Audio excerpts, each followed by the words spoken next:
In today's video, we'll discuss the Brooklyn Nets and how they might just be contenders again. So without further ado, let's get into it. The Brooklyn Nets are currently one of the best teams in the Eastern Conference. And remember, at the beginning of the season, they were terrible on both ends of the floor. But out of nowhere, they have seemingly turned things around for the better. As of right now, the Nets are 15th in points per game, 1st in field goal percentage, 3rd in three-point percentage, 8th in free throw percentage, 8th in assists, and 1st in blocks. Based solely on those numbers, they are on the verge of being an elite team again. In this video, we're going to discuss every impact player on the Nets roster, just so you can get a better understanding on why they're seeing so much success lately, starting with Kevin Durant. KD is averaging 30 points, 6 rebounds, 5 assists, and 1.6 blocks while shooting 56% from the field, 92% from the line, and 36% from 3 on 4.6 attempts per game. And on shots 10 to 14 feet from the basket, he's ranked number 1 in the NBA, shooting 59% on 5 attempts per game. It's really no surprise he leads the league from this range, because when you're one of the greatest scorers ever while also being 7 feet tall, these shots that are just within the free throw line start to look like layups.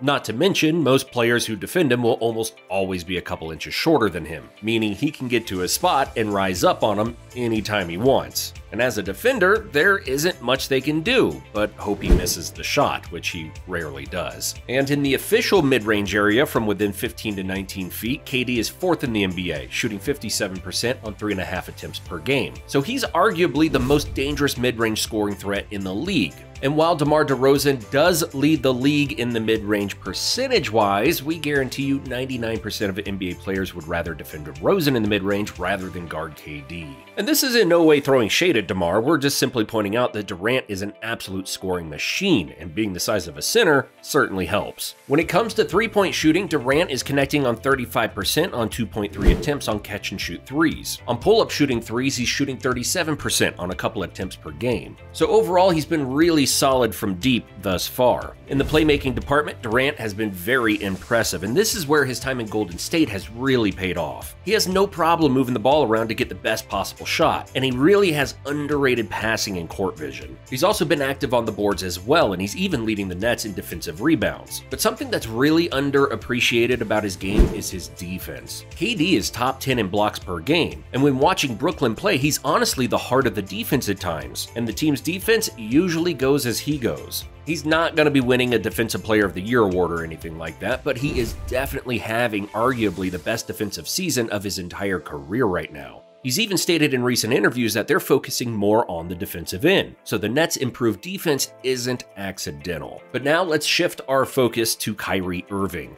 Kyrie is averaging 26 points, 4 rebounds, and 4.5 assists while shooting 91% from the line, 49% from the field, and 33% from 3 on 8 attempts per game. So yeah, Kyrie and KD are both playing at an extremely high level, and they're about the only duo who can really rival Jason Tatum and Jaylen Brown in Boston. Irving is 11th in the NBA in shots within 10 to 14 feet from the basket. This is one of his sweet spots. He loves to take defenders off the dribble and drive into the lane, and as soon as he gets a step or two inside the free throw line, he has the balance and body control to rise up at a moment's notice and hit the jumper. He really showcased that on December 16th versus the Toronto Raptors, where he finished the game with 32 points on 13 of 22 shooting from the field. And while that game will be mostly known due to him hitting that crazy game winner over Fred VanVleet, it was Kyrie's mid-range dominance that set the game winner up. If you watch closely, you'll see that VanVleet anticipated Kyrie driving into the mid-range. And that's because Irving was getting mid-range buckets at will all night long. And Kyrie is an offensive genius who knew that his defender would think he would go into the mid-range again. But he sold it hard and performed a beautiful snatchback over a really good defender. And can you blame Fred? If the mid-range has been working all night, that's what you gotta defend. Kyrie absolutely set VanVleet up to fail.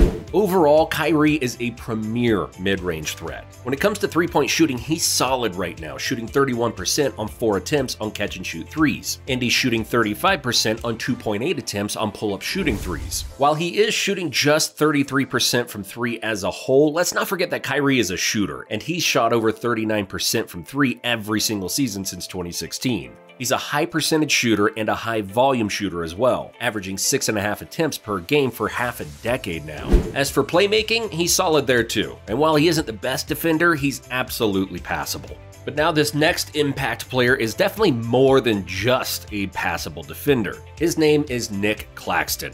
He's averaging 11 points, 8 rebounds, and 2.3 blocks while shooting 73% from the field. Claxton is 13th in the NBA in field goals made within 5 feet from the rim, and he gets most buckets from putbacks, transition, and in the pick and roll. There aren't many centers in the NBA who can do what he does. For one, he is amazing in transition due to how fast and agile he is for his size. And no exaggeration, he can grab a rebound and take it the entire court with ease. And that ability makes for a great teammate. And while the Nets are one of the worst rebounding teams in the league, it certainly isn't his fault. He's incredibly active on the boards and hustles for every rebound in his vicinity. On the defensive end is where he is special and a bit of a unicorn. He's about 7 feet tall with top-level rim protecting abilities, while also having the agility and foot speed to defend small forwards and even guards at times. He's second in the NBA in blocks and 5th in contested 2-pointers per game. So his presence on that side of the ball is absolutely felt every single game. Next up, a bit of a controversial one, Ben Simmons, who's averaging 8 points, 6.5 rebounds, and 6 assists while shooting 61% from the field. Ben has actually been really good for the Nets thus far this season, and he's thriving in his Draymond Green type role. He gets his teammates numerous open looks per game, which was something they absolutely lacked last season. Simmons' playmaking allows the pressure to be taken off of KD and Kyrie. And while he gets almost all of his points from putbacks and transition and the occasional floater or push shot, he's still providing the offense incredible value. And the more his chemistry grows with this offense, the more smoothly it'll run.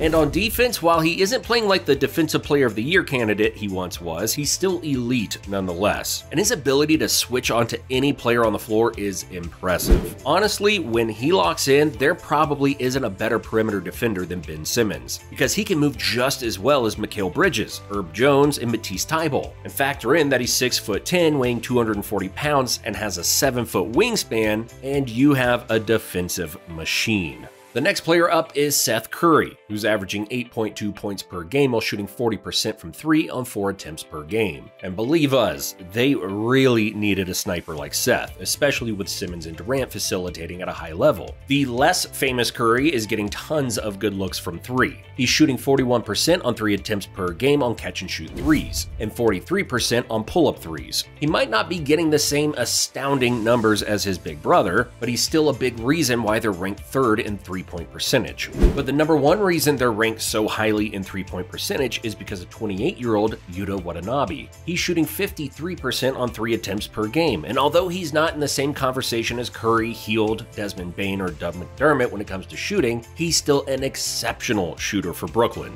He's really the perfect player to put alongside KD and Kyrie, a sniper who will always be ready to fire if you decide to double Durant or Irving. And not only is he a really good offensive threat, but the 6'8" forward is a solid defender as well, which makes his value absolutely skyrocket. He plays his heart out on defense and doesn't back down from anyone. This mentality, along with solid athleticism, length, and instincts, allows him to guard multiple positions. Just overall, a very nice piece for the Nets. And for the Nets' other main shooters, Joe Harris and Patty Mills, they're both shooting over 38% on a few attempts per game. And while they aren't averaging high scoring numbers, they are doing exactly what the team needs of them in order to win. And if they can keep up their above average scoring, the Nets will be hard to stop. And while Cam Thomas and Edmund Summers aren't really shooting that great right now, they're still pretty productive in the minutes they do play. And they give Brooklyn extra depth and decent scoring when called upon. With Markieff Morris and TJ Warren slowly working their way back, and Morris even shooting 48% throughout 21 games, the Nets are looking like serious contenders in the East.